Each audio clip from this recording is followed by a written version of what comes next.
Bismillahirrahmanirrahim. Alhamdulillahirabbil alamin wassalatu wassalamu ala asyrafil anbiya'i wal mursalin wa ala alihi wa sahbihi ajma'in.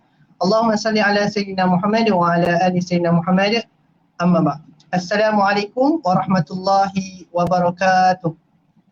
Yang berbahagia Al-Fadhil Ustaz, panel jemputan kita pada malam ini, sidang penonton dan pendengar yang dirahmati Allah Subhanahu wa taala. Jadi alhamdulillah, selamat datang kami ucapkan kepada anda semua ke rancangan bicara buku Iqra pada hari ini insya-Allah taala. Jadi kita mulakan kita punya program kita pada malam ini dengan membaca Ummul Kitab Al-Fatihah. A'udzubillahi minasyaitonirrajim. Bismillahirrahmanirrahim. Alhamdulillahirabbil alamin. Arrahmanirrahim. Maliki yaumiddin. إياك نعبد وإياك نستعين اهدنا الصراط المستقيم صراط الذين أنعمت عليهم غير المغضوب عليهم ولا الضالين. Jadi alhamdulillah, untuk makluman para penonton dan pendengar sekalian, insya-Allah program bicara buku Iqra pada malam ini dianjurkan oleh Masjid Datuk Kana Petra dengan kerjasama daripada Ilham Books dan Kelab Buku Nilai. Jadi insya-Allah sebelum kita mulakan kita punya bicara buku Iqra kita pada malam ini, insya-Allah saya nak minta kerjasama dengan anda semua untuk sama-sama kita like dan share kita punya program live kita pada malam ini, insya-Allah. Semoga ramai lagi yang dapat manfaat pada malam ini, insya-Allah. Jadi insya-Allah, jadi bila ada kita nak bicara buku, maka kita perlukan penulis buku. Tak lain tak bukan pada malam ini kita datangkan khas, iaitu Al-Fadhil Ustaz Muhammad Hariri bin Haji Muhammad Daud untuk membedah buku ataupun membicarakan buku yang bertajuk Menjejaki Firman-Mu di Langit Amerika. Okey.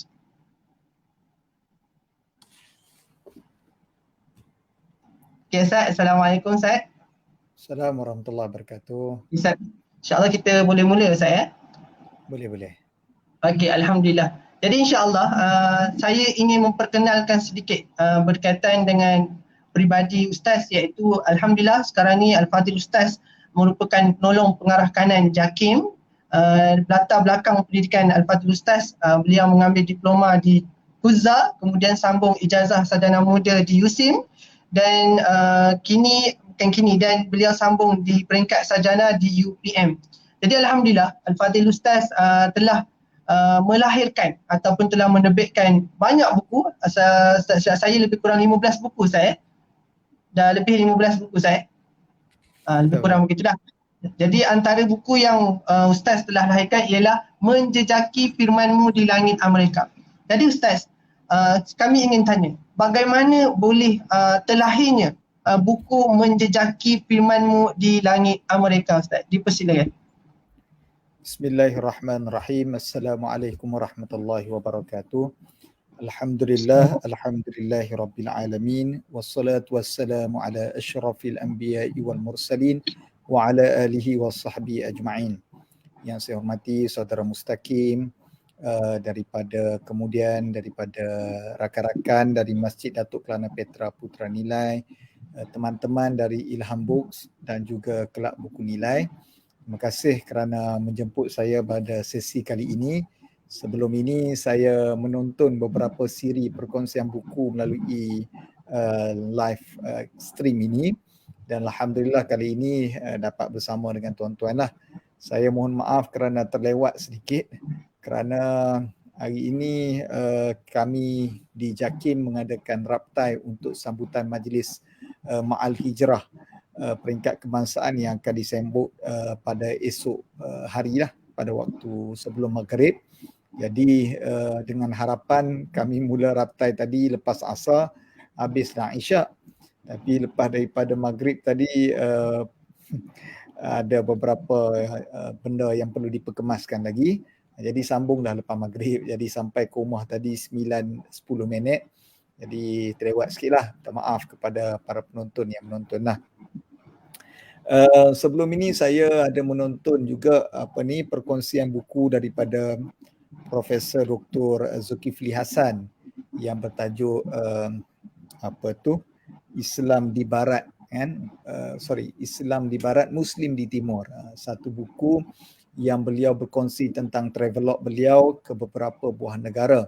Salah satu daripada travelognya adalah ke Amerika, yang mana mengikuti satu perjalanan Fulbright Scholarship yang ditaja oleh Kedutaan Amerika. Dan seumpama begitulah saya menulis buku ini pun rentetan daripada sebuah kembara, sebuah perjalanan ataupun kursus yang ditaja oleh Kedutaan Malaysia, Kedutaan Amerika di Malaysia, ataupun lebih tepat lagi Department of State, kita katakan Jabatan Negara lah di Kerajaan Amerika yang telah mengadakan beberapa program. Di Amerika ni dia ada banyak program, antaranya Fulbright Scholarship yang Profesor Dr. Zulkifli Hasan sertai. Kemudian dia ada program untuk high school, untuk sekolah menengah. Ada juga program untuk belia, dan dia ada satu program nama dia International Visitor Leadership Program, iaitu yang saya sertai. Maka daripada kembara itulah saya menghasilkan buku ini sebagai satu kenangan ataupun tulisan ataupun refleksi daripada perjalanan tersebut. Kalau kita lihat dalam buku-buku Amerika yang ada dalam Nusantara ini, semuanya tentu sekali akan melihat ataupun membaca satu buku pertama yang bercerita tentang travelog ke Amerika ini, iaitulah buku Buya Hamka, 4 Bulan di Amerika. Buku ini ada 2 jilid.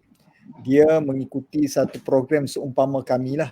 Kerana negara Amerika ni dia suka ambil orang-orang daripada negara seperti kita ni, negara sedang membangun, negara dunia ketiga, untuk dibawa ke negara mereka. Tujuannya adalah untuk doktrinisasi, untuk berkongsi tentang kehebatan negara, pada masa yang sama untuk mengikat negara-negara seumpama kita ini berkiblat kepada negara Amerika. Begitulah lebih kurangnya. Dan Pak Hamka telah mengikuti travelog itu pada tahun 1952, dan saya pun membaca buku tersebut, dan perjalanan itu dia tulis dan dia kongsi apa refleksi, dan seumpama itulah saya mengambil semangat Pak Hamka untuk menulis perjalanan saya selama 22 hari di Amerika melalui 5 buah negeri, daripada Washington DC ke New York, pergi ke Ohio, pergi ke Nevada, dan berakhir di Seattle, Washington. Jadi itulah lahirnya buku ini adalah daripada kembara tersebut. Saya merancang untuk tulis buku ini adalah sebelum bergerak lagi. Maknanya sewaktu saya di Malaysia, sebelum nak bertolak pergi, saya dalam kepala saya memang dah set untuk tulis buku. Jadi apabila dalam kapal terbang, saya sudah menulis beberapa nota, beberapa poin yang penting, dan apabila berada di Amerika sekalipun, saya usahakan setiap hari saya mesti tulis. Jadi selalunya selepas daripada waktu subuh tu, saya akan buka laptop dan saya akan tulis. Saya ingat mungkin suku daripada buku ini ditulis di Amerika, dan bakinya adalah ditulis semasa kembali ke Malaysia lah. Jadi itulah Mustaqim secara ringkasnya lahirnya buku ini atas daripada sebuah perjalanan tahun 2018 mengikuti satu program tajaan daripada Kerajaan Amerika, dan saya membuat sudut pandang saya, refleksi saya kepada perjalanan itu, dan saya kaitkan dengan apa yang ada di Malaysia lah. Jadi itulah asal usul kepada lahirnya Surat Beranak buku inilah. Jadi Ustaz, Alhamdulillah, seperti yang Ustaz maklumkan tadi, Ustaz telah pergi ke 5 buah negeri dengan masa lebih kurang 22 hari di negara tersebut, Ustaz kan.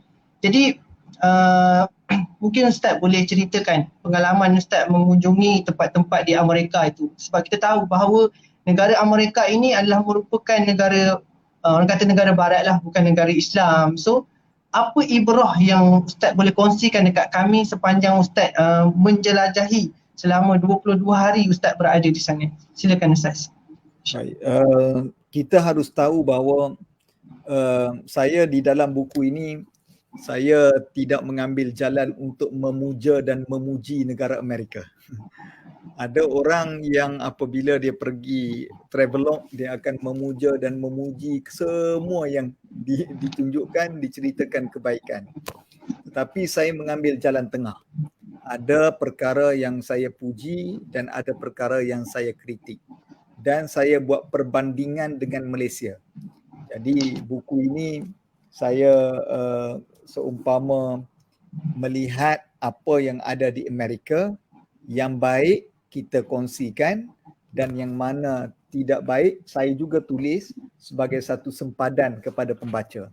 Jadi pembaca apabila membaca buku saya ini, dia tidak akan berakhir dengan mengagungkan negara Amerika dan tidak memperkecilkan negara Malaysia. So apabila berakhir membaca buku ini, mereka akan melihat ada sisi baik negara Amerika yang harus kita tiru dan ada sisi baik Malaysia yang harus dikekalkan. Itu saya punya matlamat tulis buku ini. Sebab saya tak nak kadang-kadang ada orang lebih Amerika daripada Amerika. Lebih Amerika daripada Amerika. Sebab saudara Mustaqim, waktu saya belajar degree dahulu, saya dapat peluang mengikuti satu program di luar negara di bawah tajaan Kementerian Pengajian Tinggi tahun 2007. Dulu kementerian dia tiap-tiap cuti semester dia akan ada satu program kita macam kalau bahasa mudah pertukaran pelajar ataupun program kembara lah ke luar negara. Jadi waktu 2007 itu Kementerian Pengajian Tinggi ada buat offer untuk lawatan ataupun program ke luar negara, ke Europe, ke Belanda, ke Perancis dan juga ke UK. Jadi saya daripada 20 orang yang terpilih waktu saya belajar dulu. Jadi ketika mana duduk di Perancis, ada saya duduk masa tu petang-petang tak tahu nak buat apa, kita pergilah kat playground, jalan-jalan kawasan di Paris tu. Kemudian petang tu saya ingat lagi saya makan kebab. Makan kebab sambil jalan, kemudian saya tengok ada seorang gadis ni, seorang wanita ni, saya nampak macam muka Melayu. Muka Melayu tapi pakaian dia lebih Amerika daripada orang Amerika lah. Waktu tu. Jadi saya tanya dia, are you Malaysian? Dia kata, I'm Malaysian. Lepas tu bila saya tanya dia asal mana? Dia asal daripada sebuah negeri di pantai timur lah. Saya tak nak sebut lah, nanti kan sensitif pula negeri-negeri ni kan. Kemudian tapi cara dia cakap, cara dia dressing, saya tanya dia berapa lama duduk di Paris ni. Dia kata baru 2 semester, tak sampai setahun lagi. Tapi lebih Paris daripada orang Paris. Jadi saya tidak mahu, saya tengok kadang-kadang ada orang terlalu obses tentang negara barat sehingga mereka mengagung-agungkanlah. Jadi buku saya ini, saya mengambil jalan tengah. Baik. Apa ibrah yang boleh kita dapat? Saya cuba untuk kongsi sisi yang baik dahulu. Pertama, di Amerika ini, sebuah negara maju, susunan pentadbiran mereka sama macam Malaysia. Susunan pusat pentadbiran mereka sama macam Malaysia. Macam Washington DC, dia punya jalan dia macam Putrajaya daripada hujung ke hujung. Bandar ini sama seperti bandar di Paris, sama bandar di Brasilia, Brazil, sama di Washington DC dan juga sama di Putrajaya. Dia daripada hujung ke hujung ikonik yang sama. Kita hujung adalah PICC, hujung lagi satu adalah Pejabat Perdana Menteri Bangunan Perdana Putra. Kalau di Amerika, hujungnya adalah Capitol, Parlimen, hujung lagi satu adalah dipanggil sebagai Lincoln Memorial. Lincoln Memorial, satu tugu peringatan presiden yang mereka agungkan, iaitulah Presiden Lincoln. Baik. Di Washington DC, Mustaqim, dia ada 3 bangunan penting, ikonik utama. Dan 3 bangunan ni dia susun dekat-dekat. Dan 3 tempat ni dia lebih tinggi daripada bangunan-bangunan yang lain. Kalau anda berpeluang untuk pergi ke Washington DC, anda wajib kena pergi 3 tempat. Yang pertama nama dia White House, pejabat presiden. Nombor 2 namanya Capitol, iaitulah Parlimen. Sebelah Capitol itu namanya Library of Congress, satu perpustakaan besar di Amerika. Bahkan dikhabarkan itu adalah perpustakaan terbesar di dunia. Jadi di Amerika, 3 ni adalah benda penting. Pertama, presiden mereka. Yang kedua, parlimen mereka. Yang 3, perpustakaan mereka. Ini 3 ketamadunan negara Amerika. Kalaulah saya tanya Mustaqim lagi, apa 3 bangunan penting yang ada di Kuala Lumpur? Agak-agak Mustaqim sebut bangunan apa? KLCC lah. KLCC. Nara Kuala Lumpur. Nara Kuala Lumpur. Habis Okay. Tapi kalau kita pergi Washington DC, kita akan sebut 3 benda ni. White House, Capitol, Library of Congress. Jadi saya fikir inilah ketamadunan negara Amerika yang menyebab negara dia maju. Kerana taat kepada presiden, meninggikan parlimen sebagai undang-undang dan juga perbincangan utama. Dan yang ketiga adalah ilmu, ketamadunan ilmu. Demokrasi, kepimpinan, ilmu. Jadi saya fikir di Malaysia, kita kena bangunkan ketamadunan kita. Sebab itu saya tulis dalam buku saya ini, pertama ikonik bagi negara adalah istana negara. Istana negara. Jadi kalau kita pergi ke Amerika, banyak keychain, saya ada beli. Sekejap saya tunjuknya.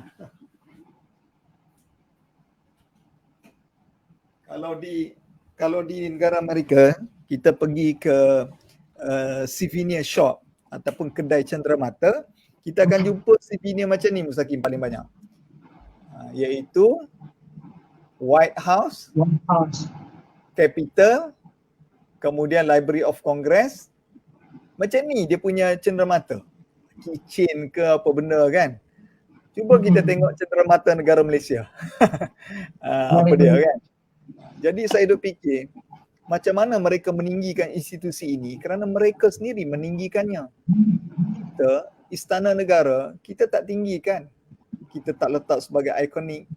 Bahkan macam mana kalau kita nak menyebabkan orang bangga dan juga meninggikan istana negara, kitchen dan sebagainya. Jadi ini yang ada di dalam ketamadunan negara Amerika yang saya fikir negara maju, dia mesti ada 3 perkara. Pertama, kepimpinan dia yang kuat. Yang kedua adalah sistem demokrasi yang utuh. Yang ketiga adalah ketamadunan ilmu. Jadi ini perkara pertama yang saya fikir yang saya lihat di negara Amerika lah. Yang kedua adalah dari sudut ilmu. Sebagaimana kalau kita tahu, negara maju dia mesti bangun dengan budaya ilmu. Kita jarang jumpa negara maju tapi tak berilmu, dia tak ada. Dia akan naik bersama. Pergilah ke mana-mana negara maju, mereka akan ada ketamadunan ilmu. Pertama, dia ada perpustakaan. Yang kedua, ada universiti yang hebat. Dan inilah yang menyebabkan negara Amerika maju. Sebagai contoh, dia ada Harvard dan sebagainya. Dan budaya ilmu tu pun Masya Allah hebat. Kita pergi di perpustakaan dia, ramai orang. Cuba Mustaqim pergi perpustakaan negara. Tengok berapa orang yang ada. Ataupun yang menonton yang pergi ke Ilham Book. Berapa ramai yang pergi Ilham Book contohnya. Tak ramai yang pergi perpustakaan negara. Jadi tapi kalau pergi ke negara maju, perpustakaan dia ramai orang. Dan kedai buku dia ramai. Dan kedai buku dia pula di tepi-tepi jalan macam meriah. Kita kedai buku ni lah paling tak ada orang nak pergi kan. Tadi, macam mana kalau kita nak membangunkan ketamadunan negara kita kalau kita tidak membangunkan melalui ketamadunan ilmu. Satu hari saya nak pergi ke kelas. Saya naik bas daripada tempat saya itu di hotel saya duduk tu dekat dengan George Washington University. Jadi saya naik bas tu, saya terpandang ada seorang lelaki ni, dia tengah baca buku dalam bahasa Arab. Jadi saya macam terkejut lah. Dia ni baca bahasa Arab. Jadi saya pun pergi dekat dia. Saya tanya dia. Saya kata, kenapa kamu baca buku? Dia bukan buku, dia macam nota. Macam kita buku nota. buku nota, tapi buku nota tu bahasa Arab. Jadi saya tanya dia, kenapa baca buku bahasa Arab? Kamu buat apa? Dia kata, saya tengah belajar kat universiti ni. Jadi saya ambil bidang politik Timur Tengah. Jadi saya perlu memahami teks bahasa Arab, baru saya dah faham kajian saya tu. Wah, saya kata, berapa lama kamu nak belajar bahasa Arab? Dia kata ambil masa 2 tahun, tapi masih lagi tak faham nahu-nahu dia. Tapi bolehlah baca sikit-sikit, dan kita tengok dia punya buku tu penuh dengan baris, kemudian makna tekun. Dan waktu saya duduk di Amerika tu pula, kebetulan waktu tu berlaku persidangan PBB. Jadi waktu itu berlaku persidangan PBB, kita bila habis kelas berehat duduk dalam bilik tu, tengoklah TV. Jadi adalah secara langsung persidangan PBB tu. Ada seorang menteri Austria, perempuan, dia menyampaikan ucapan dalam bahasa Arab. Dalam bahasa Arab. Saya terkejut. Saya terus Google, siapa dia ni? Bila saya Google, rupanya dia ada master dan PhD di Universiti Jordan. Masya Allah, tengok begitu tekun dan kuatnya mereka untuk mendapatkan ilmu. Jadi sebab itu antara yang saya fikir ibrah yang besar adalah negara maju ini mereka bangun dengan ketamadunan ilmu. Jadi kalau kita nak jadi sebuah negara yang membangun, yang maju, memang tak boleh berpisah dengan ketamadunan ilmu. Jadi pada para pendengar ni ataupun yang sedang menonton ni, siapa ni? Tengok yang menonton Syakir Sapian. Syakir Sapian, bolehlah share sebagainya. Macam mana kita nak tingkatkan ketamadunan ilmu dalam negara kita lah. Kemudian perkara yang ketiga yang saya lihat yang ada di negara Amerika ini dipanggil sebagai etik. Negara maju mereka mengagung-agungkan namanya etik. Kami ada kelas, satu kelas sehari bersama dengan Government of Ethic. Belajarlah tentang transparansi, saya belajar tentang accountability, saya belajar tentang sistem whistleblower, macam-macam lah yang saya belajar tentang etik tu. Saya ingat hampir separuh daripada pengajian kami selama 22 hari tu cerita bab etik saja. Jadi saya duk faham apa benda etik ni kan. Jadi saya duk fikir waktu saya sekolah agama sampai saya universiti, kita tak belajar etik, tapi yang kita belajar adalah al-adab wal akhlak. Adab dan akhlak yang kita belajar daripada sekolah sampai universiti. Kemudian saya duk cari apa beza adab dan etik ni. Satu hari saya duduk di Rino Mustaqim. Biasalah saya lepas daripada subuh tu tak tahu nak buat apa, maka pergi kafe ya. Kita bercari makan lah. Jadi saya antara yang orang selalu paling awal lah turun ke kafe pagi-pagi tu kan. Bila saya turun ke kafe tu, saya pun makan. Bila kita sampai saja di kafe tu, dia punya penyambut tetamu dan hello, good morning. Kita pun rasa macam wah hello, good morning. Kat Malaysia tak buat pun. Tapi bila pergi ke negara orang putih, kita jadi macam seronok. Dia bercakap macam tu kan, dia panggil good morning kata kan. Kemudian kita pun ambil makanan sebagailah, makan macam biasa. Bila habis dah makan tu, saya pun bangunlah nak keluar. Bila saya nak keluar saja, pekerja hotel tadi yang jaga kafe tadi, dia kata, "Cik, minta maaf cik, cik kena angkat pinggan cik sendiri." Ui, saya pun fikir hotel kot. Saya pun kata minta maaf, saya terlupa. Padahal saya tak tahu. Saya pun ambil pinggan saya pun masukkan sisa makanan dalam tong sampah, saya letak dalam bekas dia. Kemudian saya pergilah, dia pun senyum pada saya, dia kata thank you. Jadi pada esok hari, saya datang awal lagi, saya tanya orang tu. Saya kata, saya nak tanya kenapa dekat hotel ni, sebab saya tengok hotel tu dalam 4 star lah kot, 4 star. Saya kata kenapa dekat hotel ni dan di tempat-tempat lain makan pun, kalau kita makan kita kena angkat sendiri. Saya tanya dia. Oh, dia kata di Amerika kebanyakan restoran mengamalkan pelanggan angkat sendiri, dia kata. Sebab apa? Cepat bersih. Kalau seorang pekerja, dia jaga, contohnya kedai tu ada 10 meja.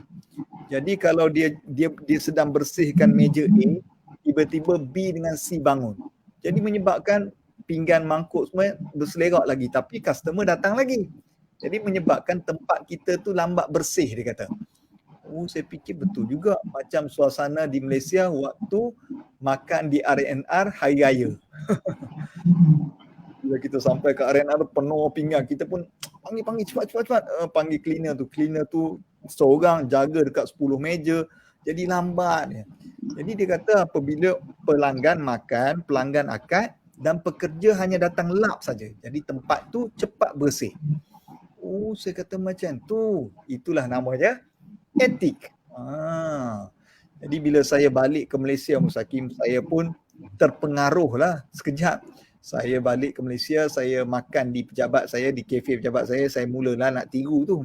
Saya makan, saya buat cari kat mana nak letak pinggan ni. Saya makan dengan kawan-kawan lah saja, saya nak test, buat social experiment.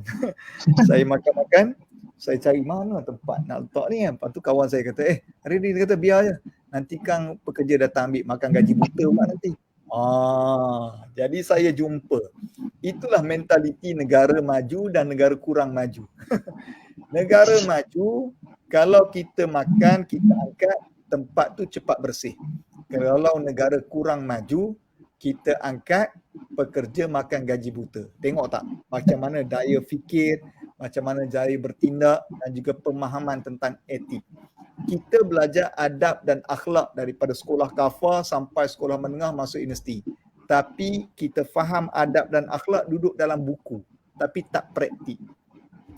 Orang barat, mereka tak belajar pun tentang adab dan akhlak, hanya faham etik, tapi mereka praktik. Itu yang bezanya. Dan apabila selesai kelas, saya sampai kat Malaysia baru saya jumpa apa makna dan juga apa beza etika dan juga akhlak. Agak-agak Mustaqim, apa beza etika dan akhlak? Akhlak ni lebih pada adab. Etika aturan kot. Aturan itulah. Wah, hebat Mustaqim ni. Patut dia orang pilih jadi moderator. Allah. Baik. Kalau kita pernah naik kapal terbang tak Mustaqim? Pernah. Kan? Kalau kita naik kapal terbang kan, kita masuk saja di pesawat, pramugari akan tunggu kat depan pintu kan. Kita masuk saja, pramugari kata, "Selamat datang cik ke dalam penerbangan kami. Boleh cik tunjukkan tiket?" Kita pun tunjuklah tiket kita. Oh, dia kata okey, ni barisan yang ketiga sebelah kanan. Kita pun jalan masuk, duduk tempat kita. Kita duduk tempat kita, pramugari datang lagi. "Cik, minta pakai takan tali keledar, kita dah nak berlepas." Kita pun pakai tali keledar, duduk relax, flight pun naik. Bila flight nanti naik, pramugari datang lagi. Cik nak makan ke nak minum? Kalau minum, kita ada air panas, air sejuk. Cik nak yang mana satu? Kita berkata, air panas ada? Ada. Cik nak kopi ke nak teh? Nak teh. Teh Lipton ke teh biasa? Macam-macam dia tanya kan. Kemudian dia tanya nak makan apa, habis. Bila makan, dia datang lagi, "Cik dah habis makan ke? Boleh saya angkat?" Dia pun angkat makanan kita, masuk dalam tong sampah. Kemudian kita pun duduk relax, nak tengok lagu ataupun nak dengar lagu, nak tengok movie, kita pun panggil lagi. Dia datang lagi, "Cik ada apa boleh bantu? Boleh tak bagi saya earphone?" Dia pun datang bawa earphone. "Ni earphone-nya cik." Kita pun dengar lagu. Bila kapal terbang tu nak mendarat saja, pramugari datang lagi. "Cik minta betulkan kerusi, kita dah nak mendarat." Kita pun buat bodoh, buat tak reti je kan. Pramugari datang lagi, "Cik minta tolong betulkan kerusi, kita nak mendarat." Kita pun buat tak reti lagi kan. Pramugari datang lagi, "Cik, kita dah nak mendarat, tolong betulkan kerusi." Dia lain sikit nada tapi dia tak marah. Kita pun betulkan kerusi. Sampailah kapal terbang tu landing. Pramugari tu tunggu lagi depan pintu. "Terima kasih cik kerana menggunakan perkhidmatan kami. Kita jumpa lagi." Kita pun keluar daripada flight. Bila kita keluar daripada flight, kita nak pergi ambil beg kita. Kita pegang beg kita, tengok-tengok kita selisih dengan pramugari yang kita jumpa dalam pesawat tadi. Soalan saya, kita senyum pada dia, dia senyum balik tak pada kita? Jarang. Dia tak senyum dah. Sebab apa? Etika kerjanya sudah berakhir. Itu etik. Etik ni maknanya aturan. Macam Musaki sebut, dia layan kita tadi sebab apa? Tu etika kerja dia. Kalau bukan kerana kerja, jangan harap dia nak layan kita macam tu. Tapi kalau adab dan akhlak, kita duduk di mana-mana, mesti ada adab, mesti ada akhlak kita. Jadi kalau kita boleh faham macam tu, maknanya kita lebih hebat daripada etika. Tapi kerana adab dan akhlak kita duduk dalam buku, tak jadi praktik. Jadi itulah membeza yang saya tengok antara beza. Sebab saya perhati, dia contoh macam kita nak masuk mall kan. Bila kita masuk mall, pintu kita tolak. Kalau kita tolak pintu tu, ada orang belakang, kita tahan tak? Ustaz, tak tahan kan? Kita tolak, kita masuk, orang belakang yang tahan. Tapi kalau di Amerika, Mustaqim pergi kelas ke, pergi mall ke, pergi mana-mana, dia jadi satu etika. Orang pertama yang tolak pintu tu, dia akan tahan. Sampai dia bagi masuk semua orang yang ada dalam dekat dengan dia, barulah dia tutup balik. Tu cara dia. Oi, saya kata dahsyat, kita standard tolak, pergi. Lepas tu dia tengok, wah, Malaysia. Jadi bila dah berhari-hari, berminggu-minggu, baru saya faham, oh, aku salah. Lepas tu saya cubalah buat tahan. Jadi saya belajar banyak. Jadi saya jumpa di negara maju ni dia ada etika. Dia faham etika lah. Jadi etika itulah yang dia pegang, yang dia sebut dalam integriti, dalam transparansi, yang dia bercerita dalam governance, semuanya bercerita tentang etik, aturan, profesionalisme. Tetapi semuanya itu ada dalam adab dan akhlak. Tapi kita tak praktik. Jadi itulah saya baca juga buku Dr. Zul, dia sebut, sebab itulah dia kata Islam di barat, Muslim di timur. Maknanya amalan, akhlak duduk di barat yang mereka jenamakan sebagai etik. Tetapi agama, akidah ada duduk dengan kita. Cuma pengamalan duduk di mereka. Jadi antara perkara yang saya lihatlah. Akhirnya sebelum saya bagi pada Mustaqim, banyak lagi dalam buku ni yang saya cerita, saya pilih-pilih poin yang penting lah kan. Di sana saya mengikuti 48 kelas dan mesyuarat. Daripada 5 negeri ni saya ikuti 48 kelas dan juga mesyuarat. Kita pergi macam-macam pejabat kerajaan, universiti, pergi ke syarikat korporat dan swasta. Ada satu perkara yang saya terpegun tengok di bilik, di mana, di pejabat sebagainya. Orang Amerika ni dia ada satu perangai, Musaki. Perangai dia adalah dia suka gantung peta dunia. Kalau pergi mana-mana pejabat, mereka akan ada globe, ada peta dunia. Jarang kita nampak dia gantung gambar Presiden Amerika ke, timbalan presiden, jarang. Kalau negara kita pergi pejabat kerajaan ke, pergi sekolah ke, yang gantung Perdana Menteri, guru besar daripada sejak sekolah tu ada sampai sekolah tu sekarang, semua gambar-gambar guru besar dicantum.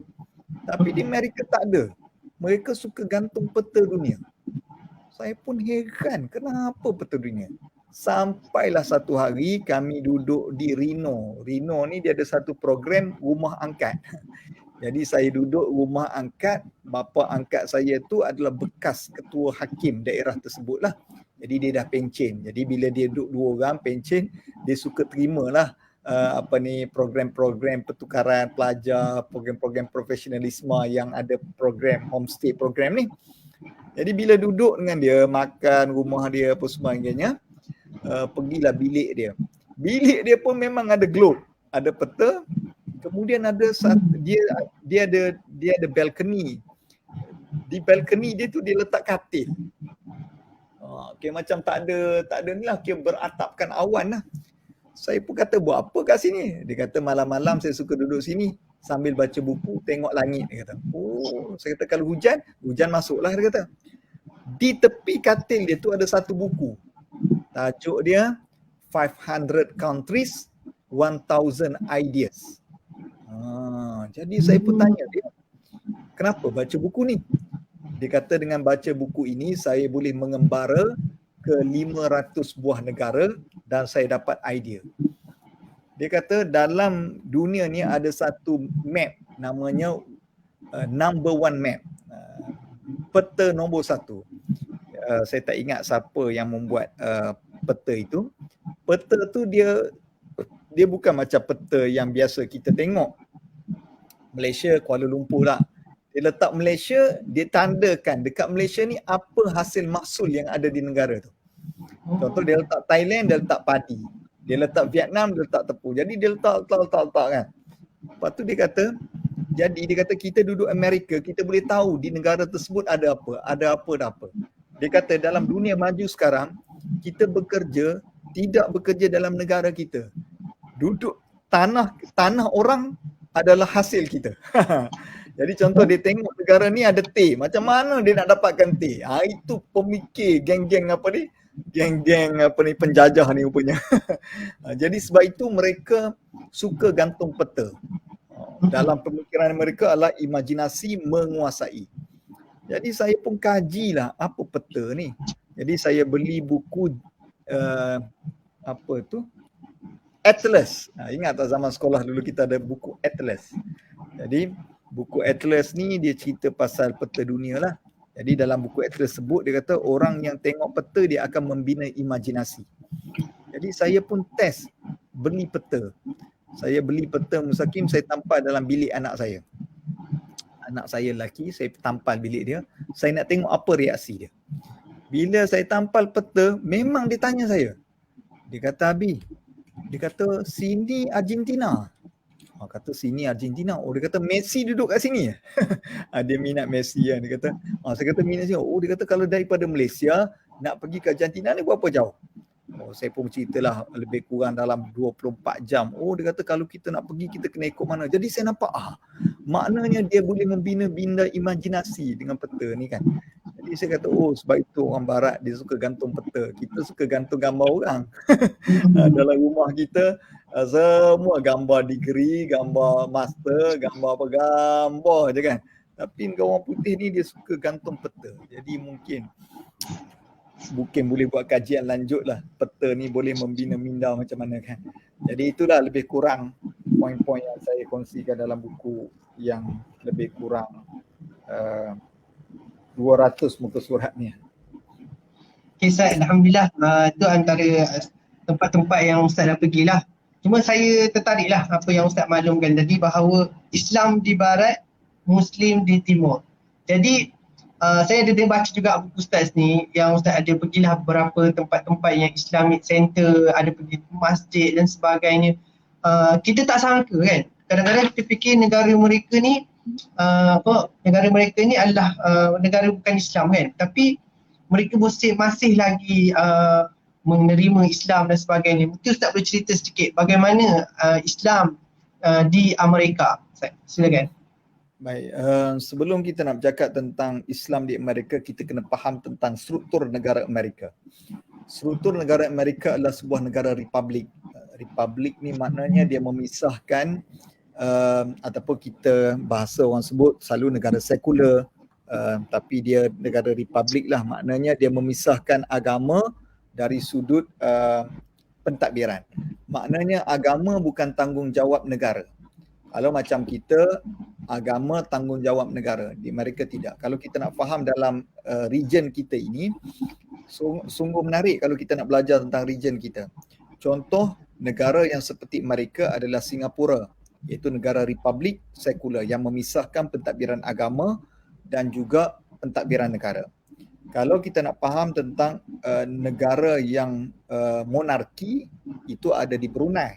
Semuanya bergantung kepada sultan dan raja mereka.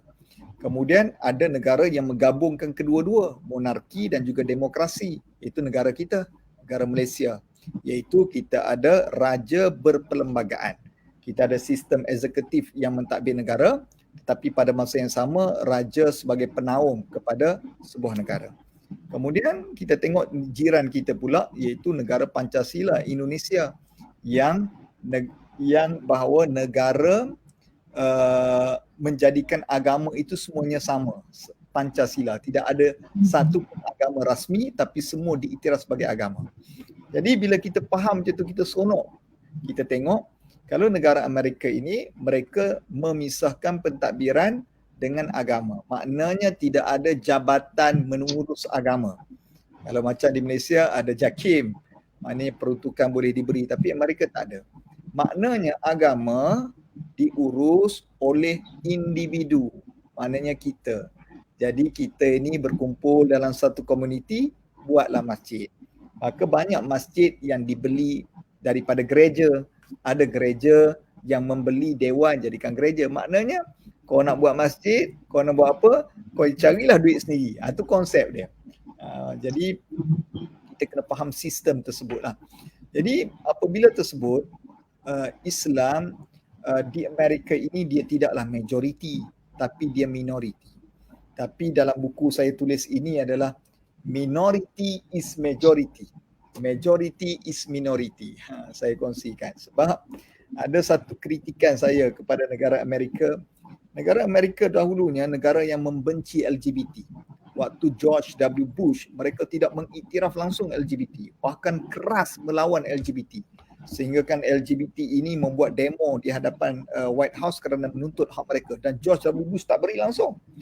Tapi apabila masa itu berlalu, tekanan sebagainya, golongan minoriti LGBT ini membuat desakan, menyebabkan mereka diberi hak.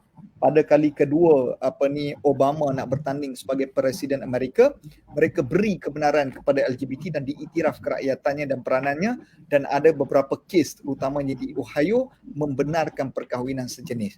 Dan sekarang ini di Amerika, LGBT ini dibuat satu pendidikan pula supaya masyarakat terima LGBT. Daripada kumpulan minoriti kecil tapi dia mendesak, akhirnya menjadi majoriti. Begitulah di Malaysia ni saya tengok ada kumpulan-kumpulan minoriti yang seperti majoriti. Kadang-kadang dia menuntut hak dia tak sampai 10 orang pun, tetapi suara dia vokal seperti majoriti. Dan orang majoriti menjadi minoriti. Majoriti rasa selesa tak buat apa, dan itulah yang berlaku. Dan apabila Islam di Amerika, mereka minoriti. Apabila minoriti, mereka terurus. Mereka bekerjasama, dan mereka ini saling bantu-membantu untuk meningkatkan. Dan kalau kita tengok Mufti Meng ataupun Norman Ali Khan cukup popular di Amerika kerana boleh menyampaikan kuliah dan dakwahnya begitu hebat sekali. Dan di Amerika ini kebanyakan dia mula berkembangnya Islam di Amerika apabila peristiwa 9/11 kan. 9/11 itu runtuhnya WTC, mulalah perkembangan Islam tu semakin besar apabila orang mula mencari dan juga mula memahami tentang Islam. Cumanya menariknya Mustaqim, contohnya di New York. Di New York ni kalau kita nak faham, Kuala Lumpur lah, negara bandar maju, negara bandar yang kita katakan bebas lah, tapi dia punya ketua bandar dia Muslim. Ketua bandar dia Muslim, DO dia tu Muslim. Saya dialog dengan dia tu, dia Muslim. Jadi saya kata maknanya di Amerika dia tak kisah. Saya pun tanya dia macam mana penerimaan. Dia kata penerimaan kepada Islam semakin baik.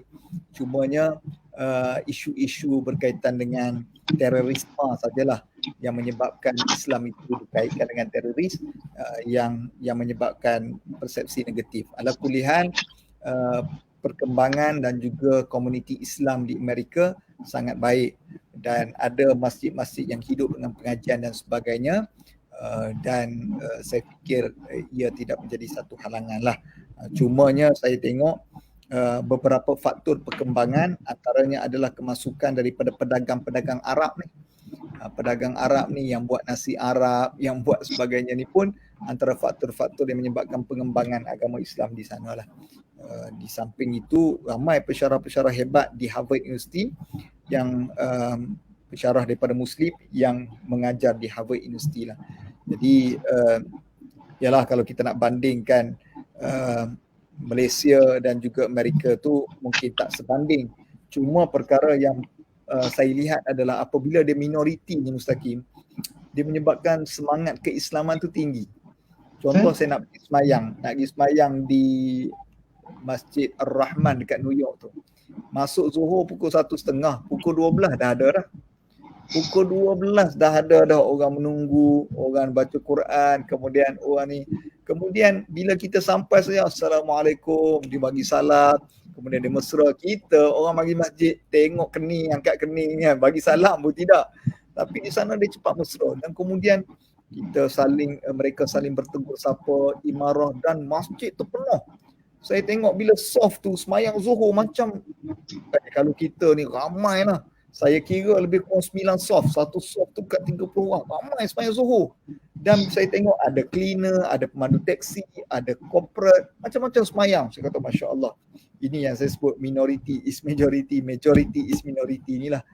Jadi itulah saya fikir yalah ada baik dan ada buruk lah kepada sebuah negara.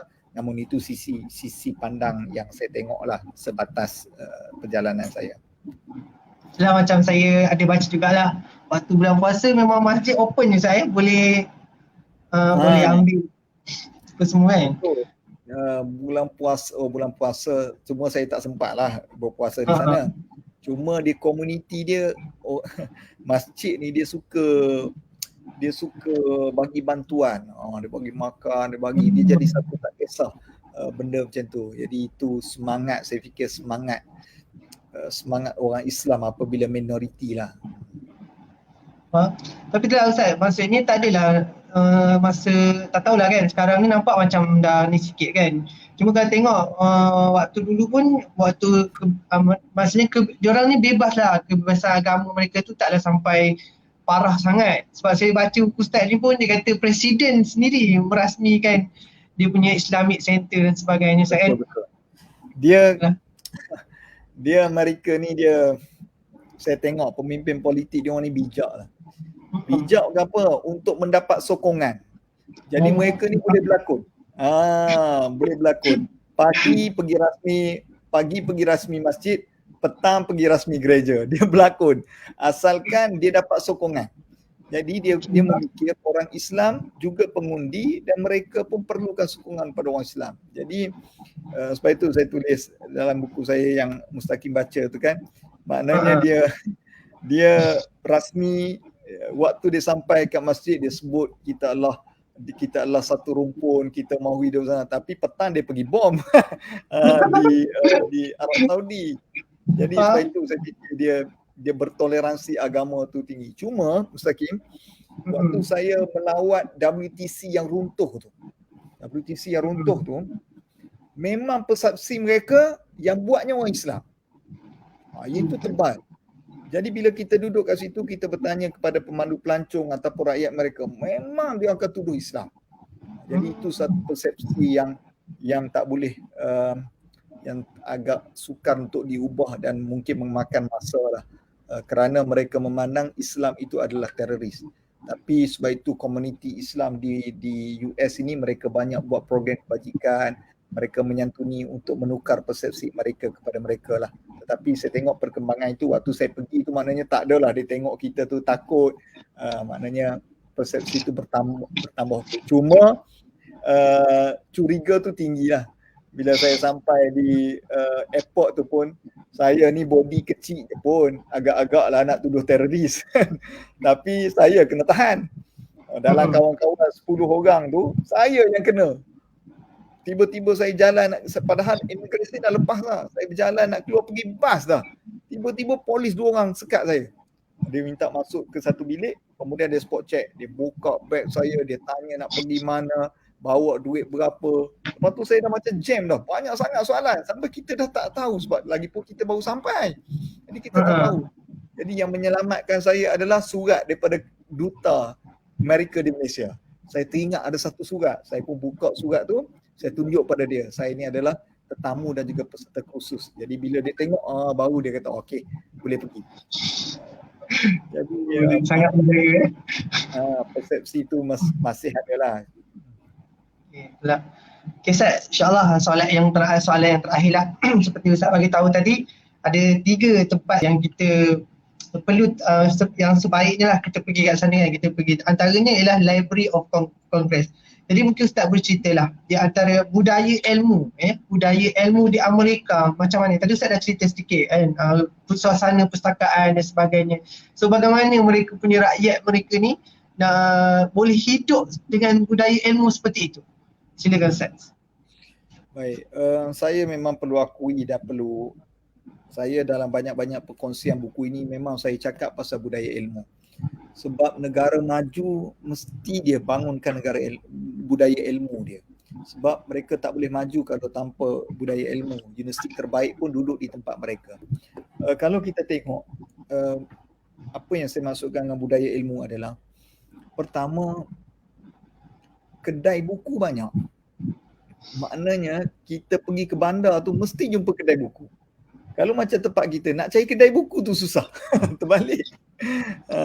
Macam kita pergi tempat dia, pergi lorong mana-mana, ada kedai buku. Ada kedai buku dan ada orang.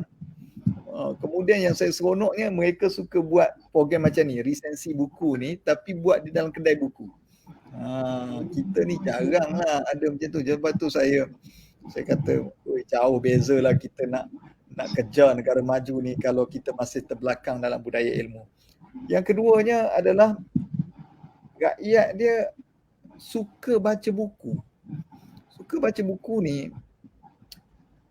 saya tengok kita ni salah faham. Orang kita baca buku mesti buku berat. Maknanya kalau baca buku Theory of Leadership, dia ni kuat baca buku ni. Tapi kalau dia baca buku anjing dan kura-kura, apa ke benda budak ni? Baik. Lepas tu kita pula faham orang baca buku ni budak skema.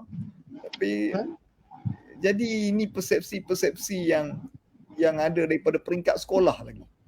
Yang daripada peringkat sekolah, budak pakai baca buku, budak nerd, budak pakai cermin mata, pergi perpustakaan apa barang ni kan. Tapi kita jarang, kita masuk persepsi kita ni mesti buku berat, padahal kalau baca buku Cat and Dog ke, buku tentang komik pun, itu tetap buku. Dan begitulah negara maju, dia duduk saja di playground pun dia baca buku, tapi buku dia bukanlah buku berat-berat, buku kecil-kecil, buku santai. Dan kita tengok mereka ni suka buku lah, suka buku. Jadi saya rasa inilah yang perlu dibuat oleh negara kita. Saya pujilah kepada Kelab Buku Nilai Ilham Books Masjid ni ambil pendekatan buat program seumpama ini. Sebab buku ni memang susah nak berniaga. Perniagaan paling susah berniaga buku. Program yang paling susah nak dapat orang, program buku lah. Sebab orang kata dengar buku, orang kata boringnya. Itu persepsi. Jadi macam mana kita nak ubah persepsi tu? Buku ni enjoy, buku ni seronok, buku ni menggembirakan. Biar tengok program buku ni macam program yang menyeronokkan. Yang tu yang kita kena buat perjuangan yang lebih besar sikit lah kepada negara kita ni. Macam mana kita nak buku. Sebab itu saya harapkan supaya siapa-siapa yang mendengar ini supaya dihidupkan budaya membaca bermula daripada rumah kita. So daripada rumah kita kena mula anak-anak. Jangan anak-anak kita paksa membaca buku dengan cara kita baca. Suruh baca buku pelajaran kan.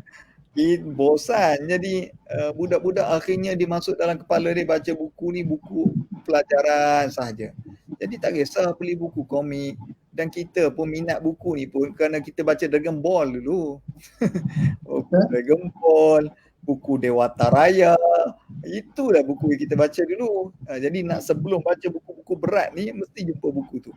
Jadi mungkin daripada rumah kita kena buku-buku seumpama ringan begitu kita bagi anak-anak kita baca. Yang kedua, mungkin kita boleh ubah dari aspek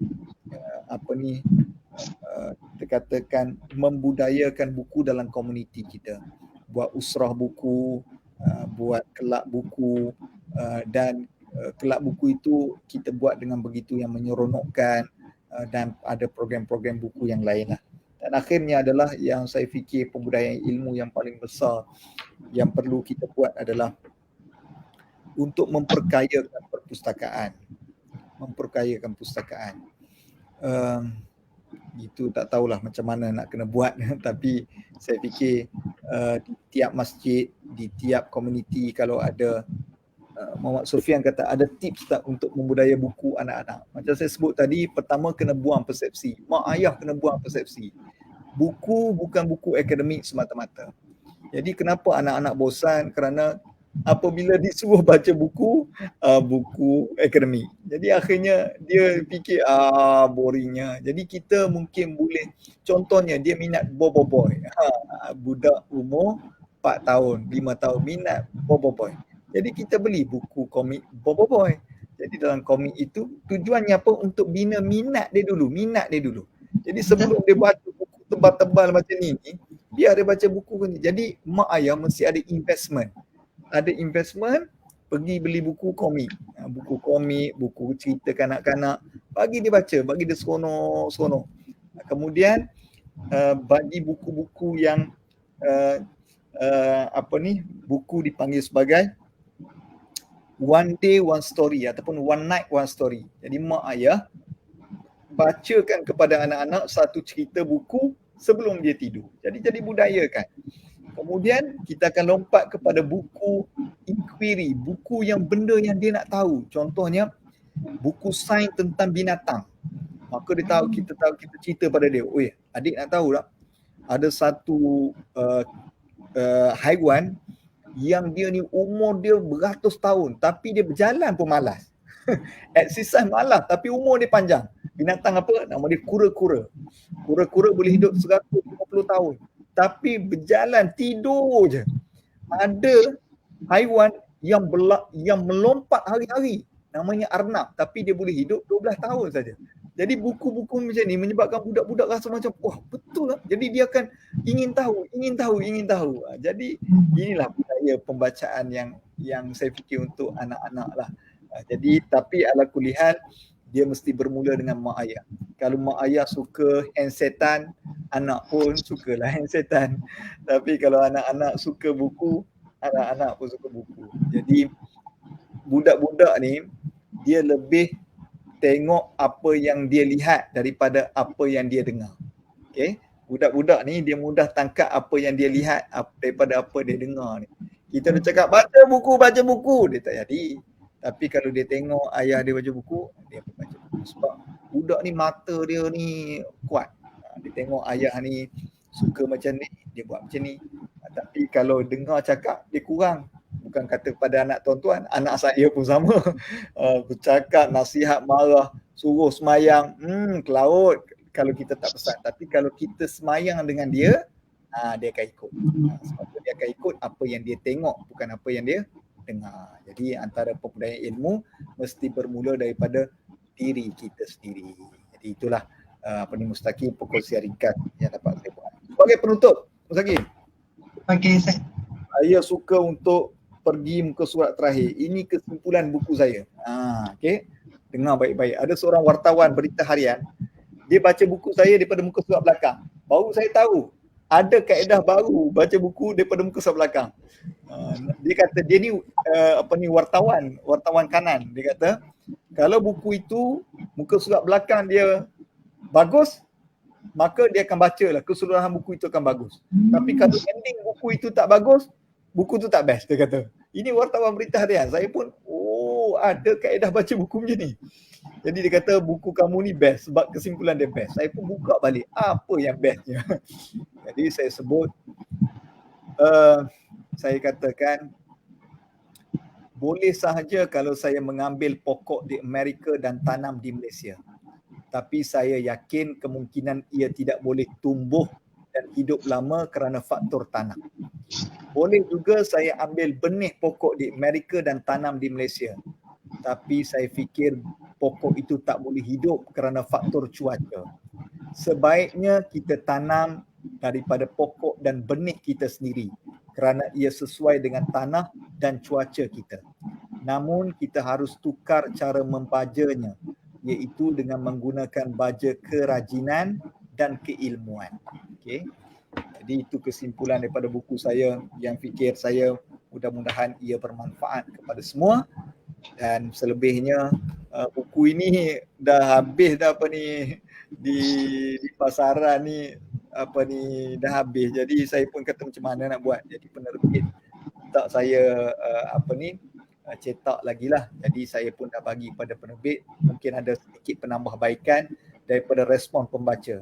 Ada pembaca yang memberi komen di Goodreads tentang buku saya. Jadi saya ambil komen mereka, saya buang benda-benda yang mereka komen dan saya akan tambah baik pada edisi kemas ini, insyaAllah. Okay, Ustaz. Jazakallah khairan jazak, Ustaz. Alhamdulillah dah sejam dah kita bersama langsung pada hari ini. Terima kasih banyak-banyak kepada Al-Fadhil Ustaz kerana sudi bersama-sama dalam rancangan bicara buku Iqra, anjuran Masjid Datuk Kelana Petra dengan kerjasama kelab buku dan Ilham Books ya. Jadi insyaAllah kami ucapkan jutaan terima kasih juga kepada kita punya tim IT kita, yang bersama-sama dengan kita menjayakan program kita pada malam ini, alhamdulillah. Dan terima kasih juga kepada semua pendengar-pendengar dan penonton-penonton yang setia bersama dengan kita sehingga ke akhir rancangan. Jadi alhamdulillah, insya-Allah kita tangguhkan kita punya program pada malam ini dengan tasbih kafarah dan suratul as. Subhanallah wa bihamdihi, la ilaha illa anta, astaghfiruka wa atubu ilaik. Bismillahirrahmanirrahim. Wal 'asri innal insana lafi khusr illa alladziina aamanu wa 'amilus salihati wa tawassaw bil haqqi wa tawassaw bis sabri. Shadaqallahul azim. Terima kasih sekali Ustaz. Assalamualaikum warahmatullahi wabarakatuh.